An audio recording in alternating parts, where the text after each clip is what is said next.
No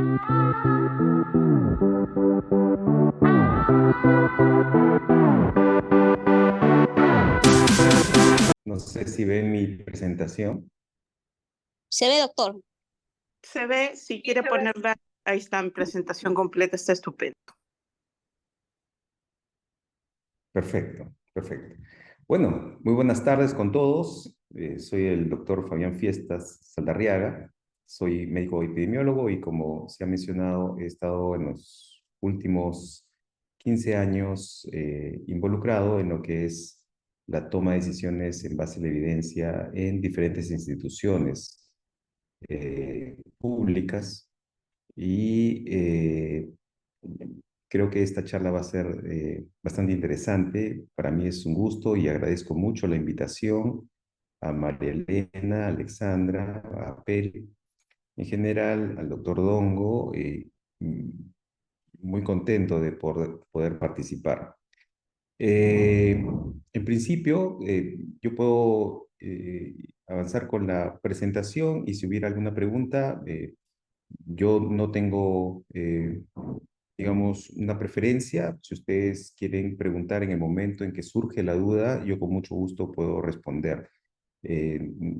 Pueden levantar la mano o solicitar por micro la palabra para poder hacer la pregunta. Ahora, siempre lo óptimo es terminar la presentación y luego viene todo el tiempo de preguntas. Voy a tratar de hacer esta presentación bastante dinámica, ejecutiva, para que haya un tiempo suficiente para las preguntas. Eh, bueno, vamos a ver lo que es la ETS, ¿no? Bastante mencionada en los últimos años, que es la evaluación de tecnologías sanitarias, y en los últimos 2 años, un tipo específico de ETS, que es la ETS multicriterio. Vamos a tocar aspectos generales y luego vamos a ir hacia el caso peruano, ¿no? La ETS es parte importante en esta dinámica actual, moderna, que ya en el mundo, especialmente en los países desarrollados, se ha establecido que es la toma de decisiones fundamentada, informada en la mejor evidencia.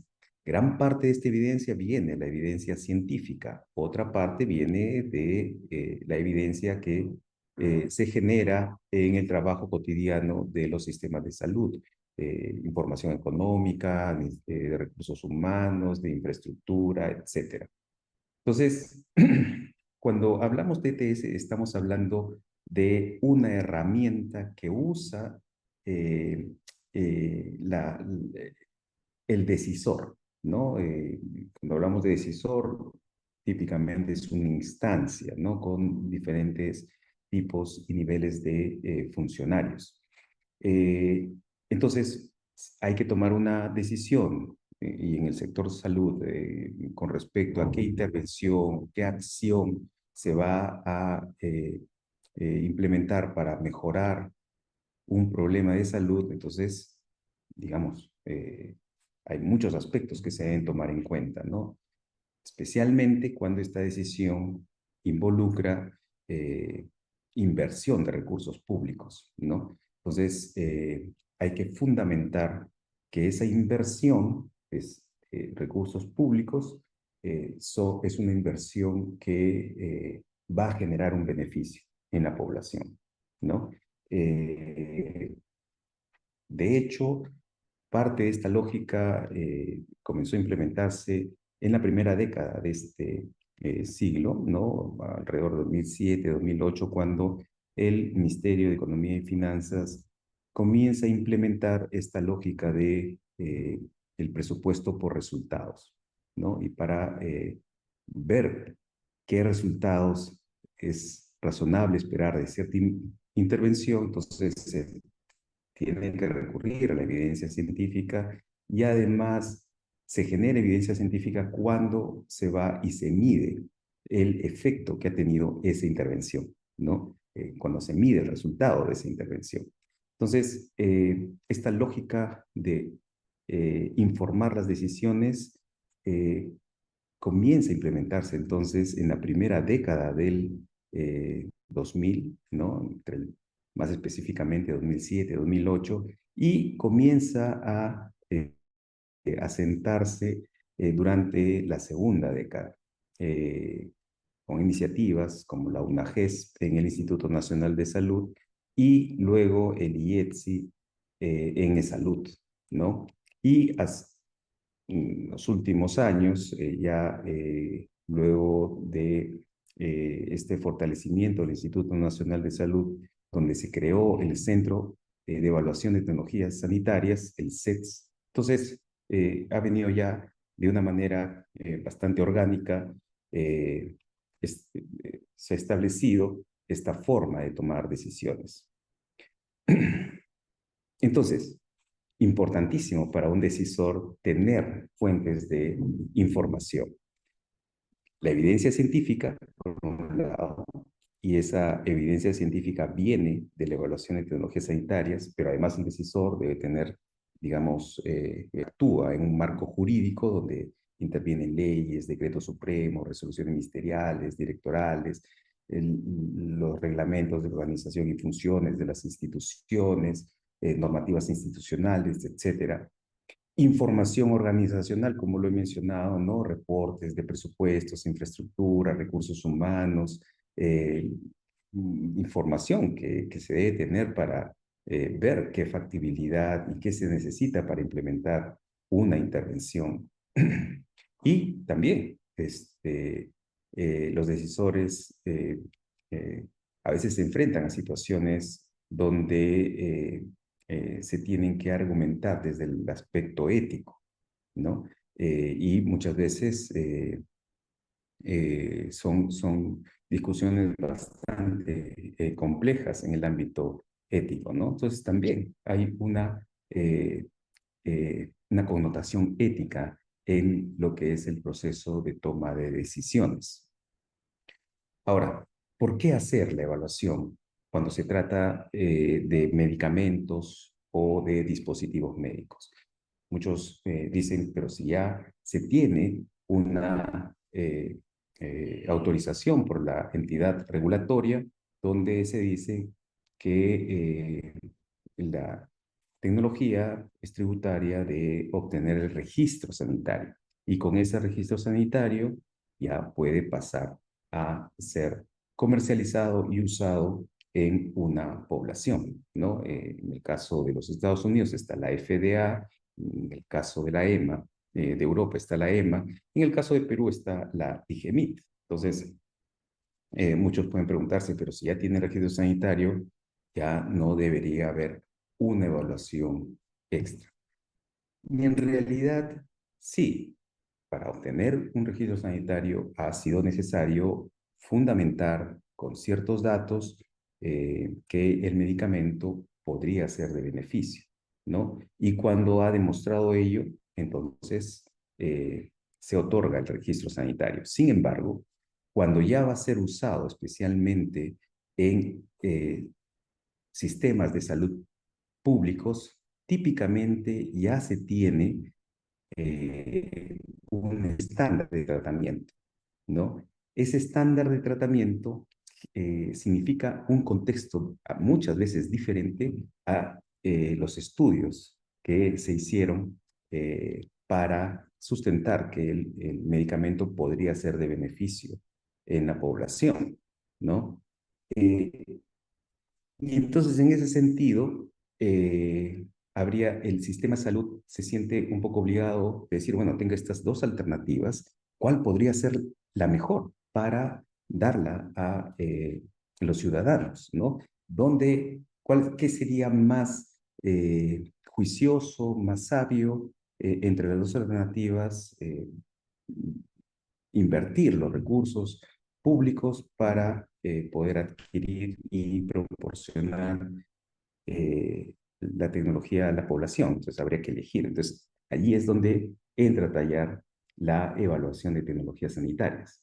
Ahora, también se da el caso, ¿no?, en que puede no haber una alternativa en el sistema de salud, pero la nueva propuesta, la nueva tecnología sanitaria que ha entrado al mercado porque ha obtenido el registro sanitario, significa una inversión de recursos bastante grande.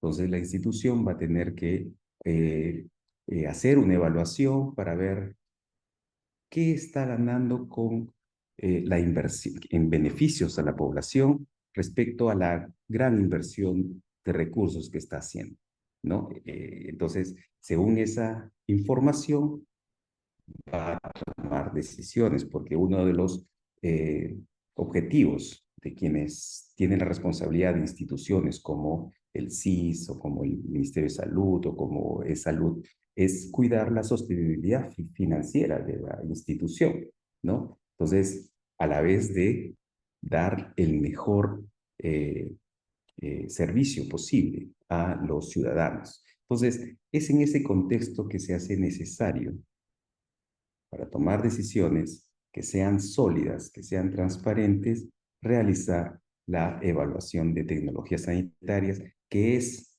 posterior, típicamente es posterior a la evaluación que hacen las agencias regulatorias, como la DIGEMIT, para dar el registro sanitario. Son diferentes objetivos. Allí, como pueden ver, el objetivo es diferente. Entonces, tenemos que las agencias regulatorias evalúan la calidad, la seguridad y algunos aspectos de la eficacia y con ello pueden dar el registro sanitario a tecnologías sanitarias. Una vez que tienen el registro sanitario y en ese sentido pueden ser comercializadas en el territorio nacional, entonces ya pueden ser consideradas para ver si los sistemas, especialmente los públicos de salud, van a invertir recursos para adquirirlos y así ponerlos a disposición de la población, ¿no? Entonces, necesita la información y esa información entonces surge de la evaluación de tecnologías sanitarias.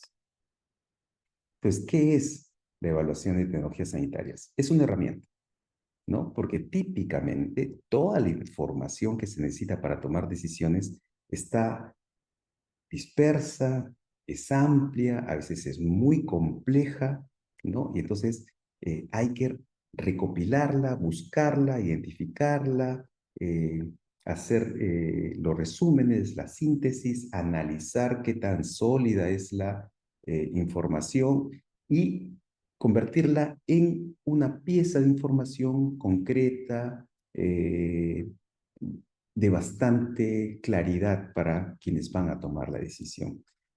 Para ello es que se necesita la evaluación de tecnologías sanitarias, porque gracias a esa información el decisor puede visualizar, puede determinar cuál es el potencial efecto que va a tener en la población si es que esa tecnología sanitaria se pone a disposición de la población, ¿no? Entonces, es una herramienta la evaluación de tecnologías sanitarias que permite sintetizar toda esa información, recabar la información complementaria, recursos humanos, infraestructura, eh, factores económicos, ¿no? Y con ello puede tomar una decisión en beneficio de la población. Una tecnología sanitaria es una intervención desarrollada para prevenir, diagnosticar o tratar condiciones médicas, promover la salud, proveer rehabilitación u organizar la prestación de servicios de salud. La intervención puede ser una prueba diagnóstica, por ejemplo, un test, un dispositivo médico, un medicamento, una vacuna, un procedimiento, un programa, un sistema. Todos estos aspectos tienen el nombre de tecnología sanitaria, ¿no? La tecnología sanitaria es, digamos, la síntesis de cierta información que se convierte en un medicamento, un producto farmacéutico, un dispositivo que tiene un potencial de beneficiar a la persona que lo pueda necesitar, un paciente o una población. Entonces, la evaluación de tecnología sanitaria viene a ser el proceso multidisciplinario que usa métodos explícitos para determinar el valor de una tecnología sanitaria en diferentes puntos de su ciclo de vida. Y cuando se dice valor, ¿no? Es un término bastante amplio que involucra qué beneficio estoy obteniendo por la inversión de recursos que se está haciendo, ¿no? Dicho, digamos, de una manera mucho más concreta, puede ser, ¿qué estoy obteniendo por cada sol que se está invirtiendo? ¿No? Obviamente, ¿no? Como población, lo que esperamos de quienes toman decisiones es que se haga el uso más eficiente y beneficioso de los recursos que, de hecho, en nuestro sistema de salud no son los de un país rico, son recursos bastante limitados. Entonces, habría que hacer el mejor uso de esos pocos recursos, ¿no? Y en ese sentido, la población siempre va a esperar que escojan, los decisores escojan cuál es la mejor alternativa para cuidar la salud de la población. Esto se traduce, naturalmente, en evitar, por ejemplo, inversiones innecesarias o malgasto, ¿no? Que finalmente deteriora el sistema de salud en conjunto, no solamente de los pacientes específicos de una condición para la cual se evaluó una tecnología sanitaria, sino también para el resto de personas. Porque miren, si alguien malgasta 10 millones de soles, vamos a poner una cifra, esos 10 millones de soles que se malgastaron no lograron, justamente porque están siendo mal invertidos, no van a lograr un beneficio en la población. Pero son 10 millones que yo ya no voy a tener en el sistema de salud para poderlos invertir en más médicos, más enfermeras, más camas hospitalarias, más medicamentos, más dispositivos médicos, más equipos biomédicos con probada efectividad, ¿no? Entonces, es extremadamente importante que exijamos como población, ¿no? Que las decisiones siempre estén muy bien fundamentadas justamente para asegurar que los pocos recursos que tenemos como sistema de salud puedan ser invertidos de la mejor manera posible. Y entonces cada sol que se invierte en el sistema de salud logre eh, mejorar más la salud de la población, ¿no? Entonces, como ven, la evaluación de tecnologías sanitarias es una herramienta de extrema utilidad, ¿no? Y por eso es que se ha venido fomentando y extendiendo su uso, obviamente, no solamente en el Perú, sino en los países, especialmente los países desarrollados y especialmente aquellos países con mejores sistemas de salud, como Inglaterra, Alemania, Francia, Canadá, ¿no? Son países donde la evaluación de tecnologías sanitarias es una pieza central en la toma de decisiones sobre intervenciones en general, no solamente productos farmacéuticos o dispositivos médicos, sino intervenciones en general en salud.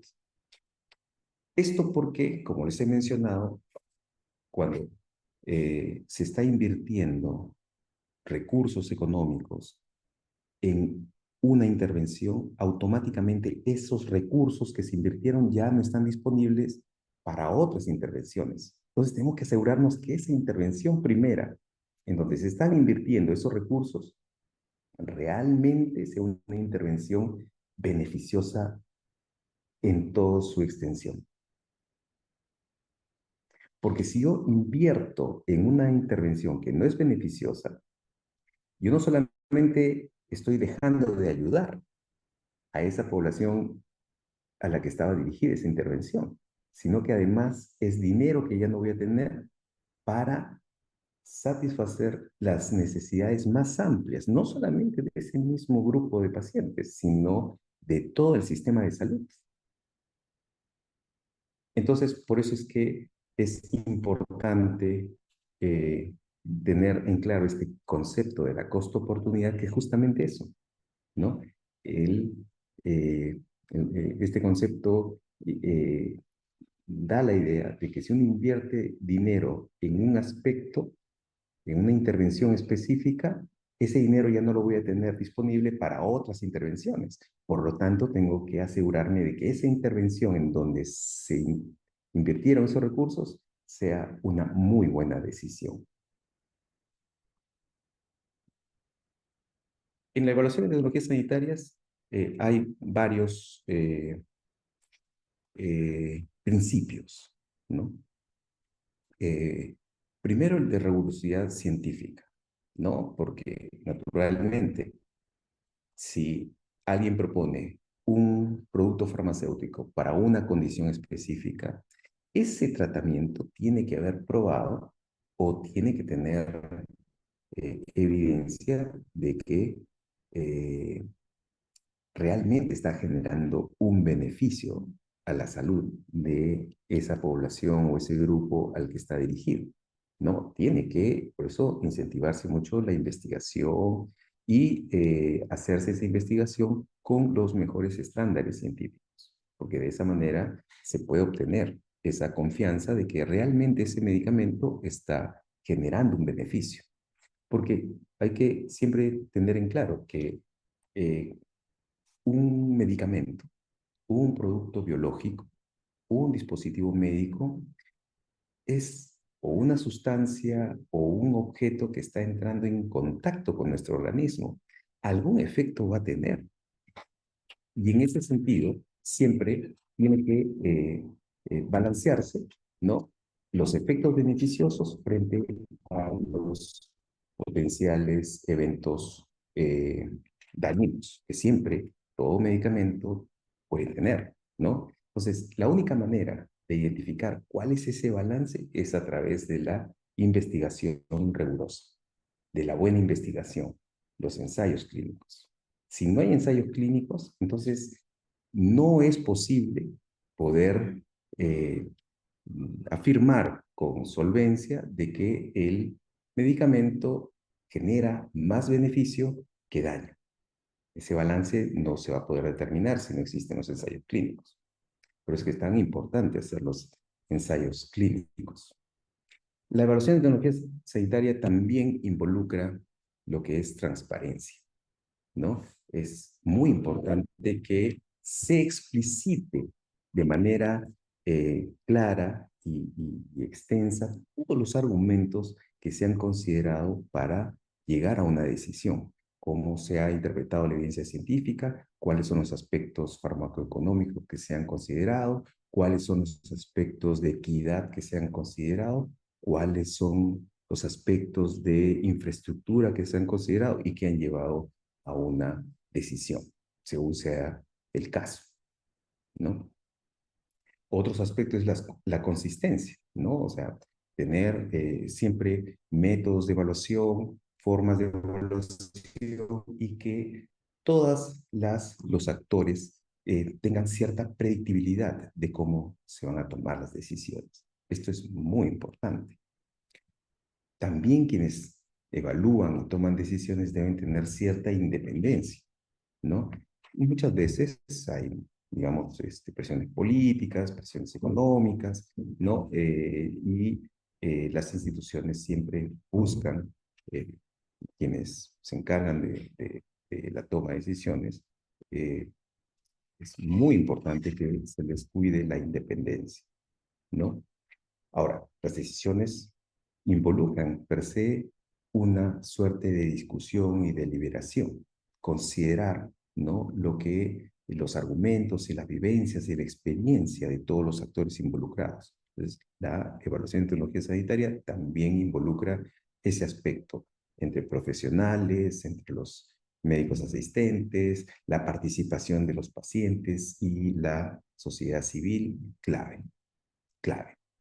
La oportunidad de decisión.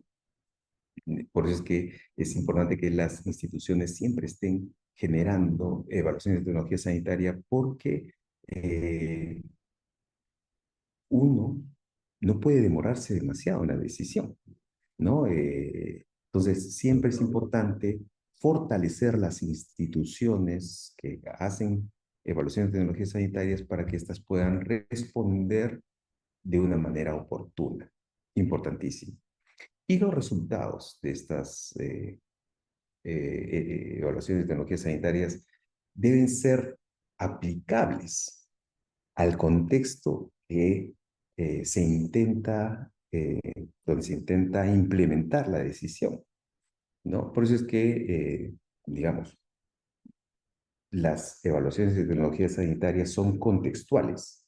O sea, no puedo traer una evaluación de tecnología sanitaria que se hizo en Inglaterra, que se hizo en Canadá, o que se hizo en Alemania, o en Brasil, porque los contextos son diferentes, los marcos normativos son diferentes, la disponibilidad de recursos es diferente.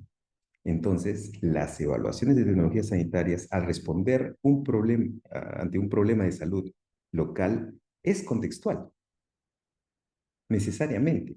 Y eso puede llevar incluso a resultados diferentes en diferentes regiones, ¿no? Porque justamente los contextos son diferentes. Entonces, básicamente, las evaluaciones de tecnologías sanitarias permiten explicitar los beneficios que se obtienen a un costo dado. O sea, ¿cuántas muertes estamos reduciendo con esta intervención? ¿Cuántos años de discapacidad y muerte prematura estamos evitando con esta intervención en lugar de seguir usando la que ahora se está usando? Y así sucesivamente, ¿no? Entonces, se están explicitando los beneficios frente a la inversión que se está haciendo para obtener esos beneficios. La evaluación de tecnologías sanitarias también ayuda a identificar aquellas con mayor potencial de generar las máximas ganancias en la prestación de servicios de salud. También ayudan a balancear la asimetría de información que típicamente existe entre la industria y los médicos tratantes, entre los pacientes y la sociedad civil y los médicos o la industria, entre quienes toman decisiones y la industria, etcétera, ¿no? Entonces, importantísimo. Es una herramienta que logra esa virtud democrática de poder tener la información para tomar decisiones con información certera.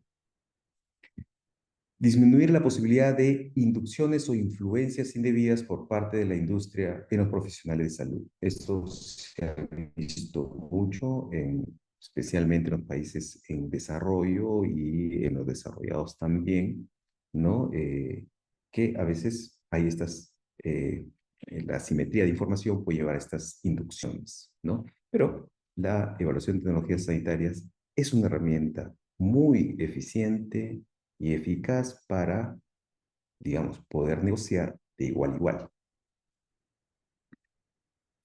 Entonces, la evaluación de tecnología sanitaria ha sido recomendada a nivel del mundo para ser implementada en los países para mejorar su sistema de salud y evitar ese gasto ineficiente, ese mal gasto en salud, que en países como el Perú se ha estimado es más o menos el 40% de la inversión en el sector salud.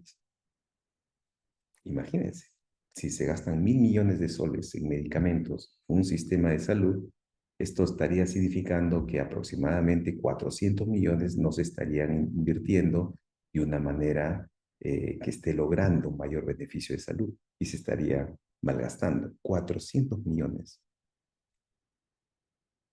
Bastante. bastante. Entonces, esto nos obliga a siempre estar atentos a que nuestras autoridades estén haciendo las mejores decisiones. Y una manera de poderlo ver es ver cuál es el fundamento de sus decisiones. Y eso se está obteniendo a través de las evaluaciones de tecnologías sanitarias, cuyos reportes están públicos. Entonces, la ETS es una herramienta importante para la defensa del derecho a la salud, ¿no? Permite el uso de intervenciones con evidencia de que realmente son eficaces y seguras. Permite la equidad en la oportunidad de acceso a las intervenciones, la equidad en el estándar de la calidad de atención, la eficiencia en la asignación de recursos financieros, permite la generación de guías de práctica clínica basadas en la mejor evidencia científica posible y que sean contextualizadas localmente y permiten una generación de conocimiento local relevante porque cuando se hacen evaluaciones de tecnologías sanitarias se identifican brechas de conocimiento.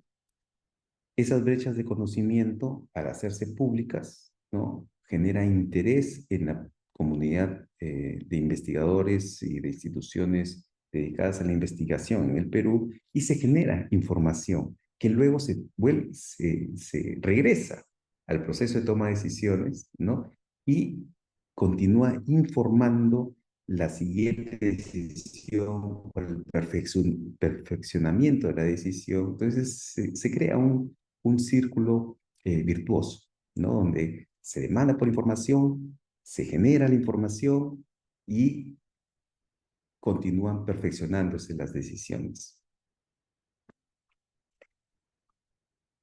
En el país se ha implementado lo que es la evaluación de tecnologías sanitarias multicriterio, ¿no? Y tanto en la normativa de enfermedades raras como la normativa de cáncer, se han implementado. Y de hecho, con la nueva ley que ha salido para enfermedades huérfanas y raras, hay una suerte de alineación, ¿no?, entre lo que está establecido para cáncer y lo que se ha establecido en la nueva ley de enfermedades raras y huérfanas. Entonces, aquí voy a hacer una revisión muy general, ¿no?, de lo que significa la evaluación de tecnologías sanitarias multicriterio en RENETSA actualmente. En principio, es una decisión que la hace RENETSA, pero que según el manual de ETS, claro, es el manual de cáncer, pero es muy probable que sea también lo mismo en el futuro cercano para lo que es enfermedades raras. La decisión es tomada por un grupo de trabajo, ¿no? Entonces, RENETSA hace la ETS o genera, recaba la información, se la presenta al grupo de trabajo, el grupo de trabajo discute y vota y redacta eh, la recomendación, ¿no?, y la orientación de la recomendación. El tema es que se genera una especie ahí de zona gris, ¿no?, donde no queda muy claro quién está tomando la decisión.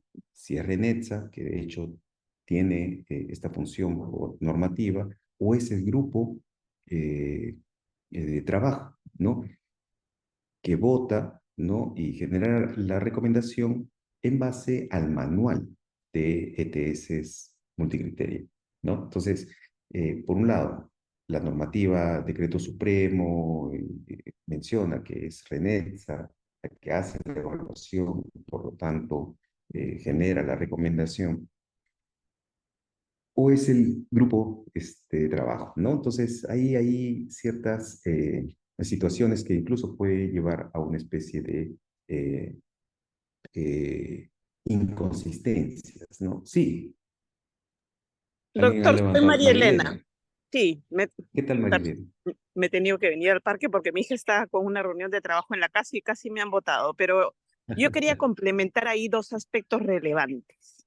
Ajá. En primer punto de la composición que yo he visto de las evaluaciones de cáncer, hay dos médicos, uno de sociedad civil y de un promedio de 14 participantes, solo 3 es médicos y es sociedad civil.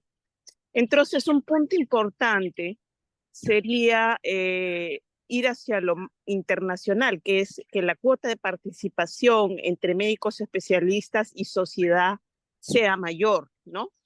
Y por otro lado, quería de lo aprendido explicar que para enfermedades raras hay dos tendencias, una evaluación multicriterio y un análisis multicriterio, y quería, si es que no me equivoco en los conceptos, explicar que hay una diferencia. Una evaluación multicriterio es una evaluación con criterios fijos. Para todas las tecnologías se evaluará fijamente con esos criterios. Y un análisis multicriterio es que de 24, según España, en el estudio de Javier Badía, se eligen de forma diferencial los criterios tecnología por tecnología, pero solo se ha utilizado para terapia génica. Entonces, lo que se está promoviendo en Perú es una evaluación diferencial con 7, 8 criterios, con criterios fijos para todas las tecnologías de alto costo, ¿cierto? Bueno, de hecho, el manual de evaluación de tecnología sanitaria, los criterios han sido establecidos en el decreto supremo y de hecho, ahora los criterios a ser considerados en las ETS, multicriterio, y en el caso de enfermedades raras, así ha salido la ley, ya están establecidos en la ley, ¿no? Entonces, ya no son como criterios fijos, ¿no? Entonces, los manuales que surjan de esa norma tienen que obedecer lo que está establecido en estos documentos de mayor jerarquía jurídica, ¿no? Entonces, definitivamente ahí ya los criterios han quedado fijados para la ETS multicriterio. El asunto es que digamos, esos manuales que, digamos, derivan de esta normativa de mayor jerarquía deben coincidir con esta normativa. No puede haber allí diferencias, que de hecho es algo que ha venido ocurriendo, ¿no? En el manual actual de ETS en RENETS. Y lo que aquí nos parece que puede ayudar es que el proceso de toma de decisiones en Renetza tenga partes bastante bien definidas, ¿no? Una que es la netamente científica, ¿no? Que es recabar la evidencia científica. Luego viene, y esto lo hace obviamente el equipo de metodólogos, ¿no? Y proponen esta evidencia científica a lo que es el grupo de trabajo. Y totalmente de acuerdo, tiene que haber participación equitativa de las diferentes instituciones, pero también participación de los representantes de pacientes y de la sociedad civil, ¿no? Y se da la discusión. Esta discusión llevará a una propuesta de recomendación, ¿no? Y esta propuesta de recomendación vuelve a los funcionarios de RENET y allí ya se establece la decisión que eh, si, en la mayoría de los casos va a tener que coincidir con la recomendación de los especialistas, pero si hubiera algún desacuerdo, entonces va a tener que Renesa establecer las razones por las que no estaría de acuerdo, ¿no? Cosa que en la actualidad no hay esa claridad, ¿no? Entonces, lo óptimo sería poder hacer que este proceso sea bastante delimitado en sus etapas, y cada etapa con sus productos y sus actores, ¿no? De esta manera se hace mucho más transparente y se evita lo que es el conflicto entre lo que puede opinar el grupo de trabajo y lo que puede opinar Renetza, ¿no? Entonces, eso es una posibilidad, ¿no? Que puede ayudar a hacer mucho más eficiente el proceso actual. Otro aspecto en las ETS es que se está usando GRADE, ¿no? GRADE es un sistema de evaluación de evidencia para toma de decisiones y que es un sistema multicriterio, ¿no? Evalúa la evidencia, hace las tablas de evidencia, ¿no? De síntesis de evidencia, que se les conoce como tablas SOF, que tienen esta forma, ¿no? Se ve cuántos estudios se están incluyendo, la calidad global de, eh, de evidencia científica y los resultados, ¿no? GRADE funciona bien para hacer guías de práctica clínica, pero no tanto para decisiones que son dicotómicas, ¿no? Porque la decisión en Renetza es dicotómica. ¿Se recomienda o no se recomienda un producto farmacéutico o un dispositivo médico? Entonces, no hay posibilidad de grises. En GRADE está hecho en un concepto de que hay grises, ¿no? Y por eso es que pone calidad de evidencia alta, calidad de evidencia moderada, calidad de evidencia baja, calidad de evidencia muy baja. Entonces hay grises. Y ya depende del médico tratante, no del decisor cuya decisión va a significar la inversión de millones de soles. Las decisiones en instituciones que van a decidir la financiación o el reembolso o la cobertura de un producto farmacéutico es una decisión bastante onerosa. Entonces, no hay esos grises. Entonces, Grade, en ese sentido, queda como que descolocado, ¿no? Y más bien debilita el proceso de toma de decisiones, especialmente porque para muchos de los nuevas tecnologías existe muy poca evidencia o existe un estudio nada más que, como en el caso de enfermedades raras, puede no ser aleatorizado, sino solo de un brazo, ¿no? Entonces, Gray, en esas circunstancias, hace que la evidencia para cada desenlace termine siendo muy baja. Y Gray establece que cuando la evidencia es muy baja, lo mejor es no tomar decisión. No se puede decir si realmente beneficia o no beneficia, aun cuando el desenlace puede ser un desenlace importantísimo y objetivo, como por ejemplo, y voy a tomar esto como un ejemplo en cáncer, sobrevida global. Pero aún así, ¿no?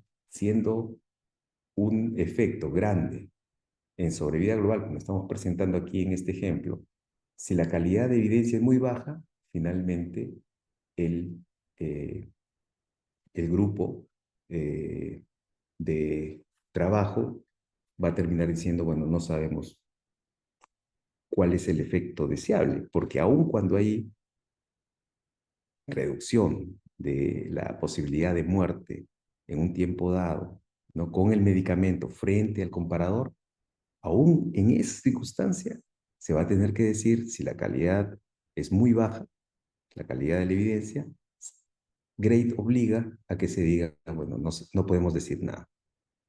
Imagínense tomar una decisión donde en el propio documento se tiene que decir, bueno, según la evidencia no podemos decir si va a ser mejor o va a ser peor. Digamos, eso debilita la posición que pueda tener el grupo de trabajo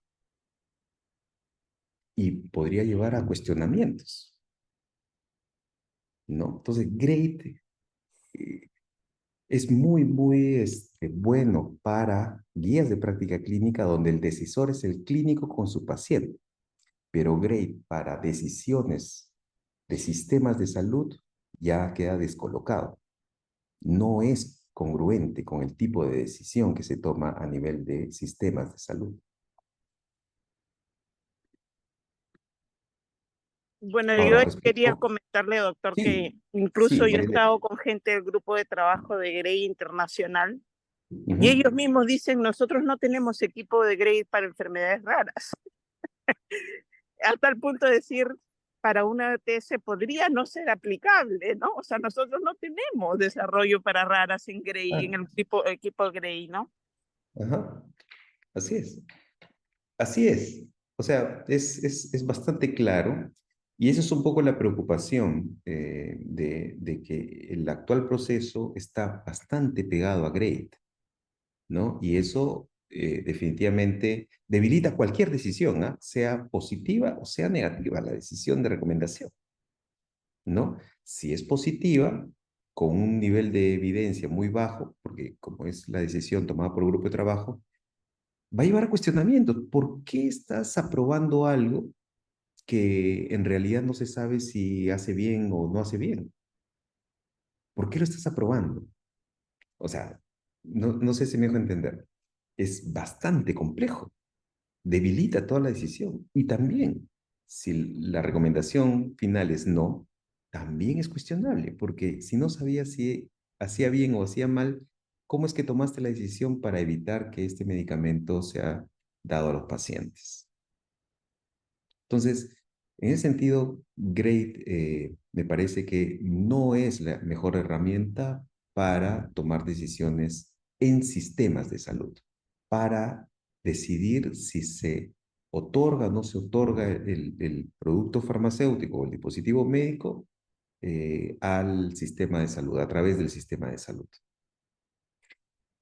Ahora, también tenemos el tema de que, por ejemplo, en cáncer, el manual de TS multicriterio no coincide del todo con lo que establece la normativa, ¿no? La normativa de cáncer, en este caso, dice, los criterios que debes evaluar son carga de enfermedad, impacto terapéutico, perfil de seguridad, nivel de innovación, equidad, necesidad no cubierta, impacto socioeconómico y algún otro, que lo óptimo sería que sea impacto presupuestario.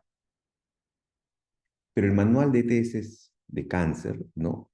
Que es posible que se alinee también hacia este manual, las evaluaciones de enfermedades raras, pone otros criterios. O sea, incluye algunos de los de la normativa, pero además incluyen otros. Otros que tratan de coincidir con los criterios de GRADE. No todos, algunos. ¿No? Entonces, al final se crea una interfase allí que no termina siendo lo que solicita la normativa local, pero tampoco termina siendo grade, ¿no? Entonces, en ese sentido, hay trabajo, ¿no? Para mejora de la forma de hacer ETS para tomar decisiones con los criterios que ya están establecidos en la norma, en el decreto supremo o en la ley.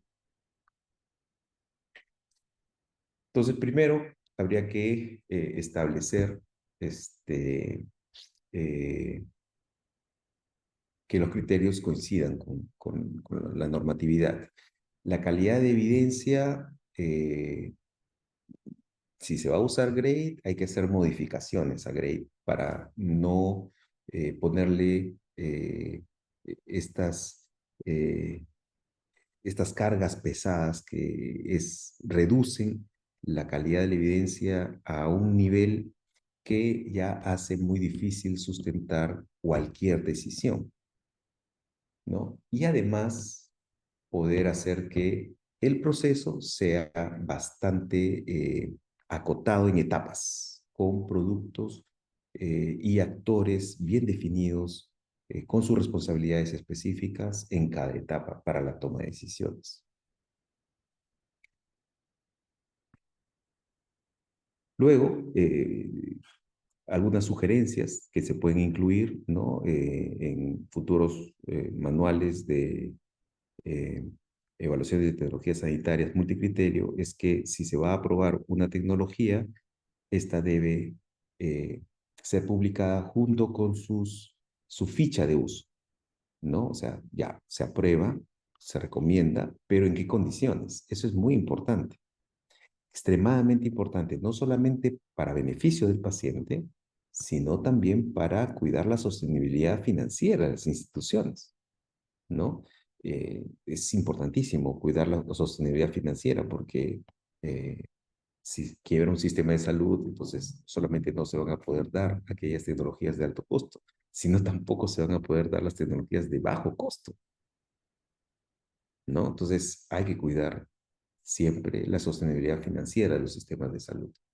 Los estudios de costo-efectividad ayudan mucho, ¿no? Especialmente en el contexto de los MDAs, los mecanismos diferenciados de adquisición. Entonces, si una molécula es recomendada, entonces recién ahí se hace bastante importante la realización de un estudio de costo-efectividad que va a informar, ¿no? Los procesos de negociación, ¿no? Que ahora ya son posibles, ¿no?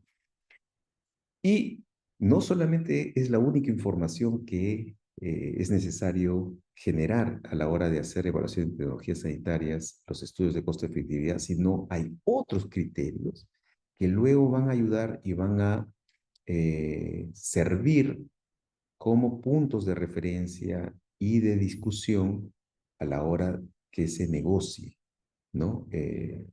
Las formas de adquisición, como ahora se puede hacer ya desde la ley de contrataciones con el Estado, ¿no? Entonces, hay un espacio de mejora para lo que son las evaluaciones de tecnologías sanitarias multicriterio. Muy bien. Creo que, perdón, iba a hablar de la pregunta pico. La pregunta pico es, digamos, una parte bastante comentada, pero a veces no necesita cierto recordatorio de qué significa la pregunta pico. La pregunta pico es para responder a una necesidad del sistema de salud, no de un paciente, ¿no? O sea, hay este tipo de pacientes, ¿no? Yo puedo haberme inspirado en una pregunta pico a partir de un paciente, claro que sí, pero cuando se elabora la pregunta pico y se hace la ETS, no es para responder a ese paciente, sino es para responder a un grupo de pacientes como ese paciente que inspiró la pregunta pico. Entonces, la pregunta pico debe tener esa perspectiva de sistema de salud, ¿no? Que al responderse ayude al manejo, al cuidado de salud de todo el país, de pacientes que estén con esa condición en todo el país. Entonces, ayuda a la equidad. Entonces, eso es muy importante, que creo que a veces se pierde en algunos ejemplos que he visto, que son pacientes muy, muy acotados, que finalmente a la hora de responderse, que ya toma tiempo y toma recursos, una pregunta pico, se responde a un número muy pequeño o muy específico de pacientes, ¿no? A donde se debe caminar es que las preguntas pico deben ser realizadas pensando en el sistema de salud. Y el otro punto clave en lo que es eh, la pregunta pico es el comparador, ¿no? Eh, ¿Contra qué se va a comparar la intervención? Y para ello hay que ver cuál es el statu quo del tratamiento actualmente en esos pacientes en el país. ¿Cómo veo eso? A través de los petitorios, a través de las listas complementarias, a través de ETS que ya se hayan realizado y se hayan aprobado en estos años, que ya vamos a cumplir 10 años de las ETS en el Perú. El IETSI entró en funciones en febrero del 2025, ¿no? Entonces ya estamos llegando a 10 años de esa forma de toma de decisiones. Entonces se han aprobado muchos medicamentos. Esos medicamentos aprobados se convierten en el statu quo de la atención de pacientes en el Perú, ¿no? Entonces pasan a ser parte de sí, surge una nueva tecnología que podría ser mejor que lo que ya existe, entonces se tendría que comparar con ese statu quo. Ahora, hay muchas enfermedades que no hay principios activos. Y entonces ahí la pregunta pico entonces tendría que ser de vacío terapéutico, ¿no? Entonces, cuando hay vacío terapéutico, entonces ya el comparador es observación, eh, o mejor terapia de soporte, etcétera, pero es el contexto de vacío terapéutico. Muy bien, muchísimas gracias. No sé si hay alguna pregunta.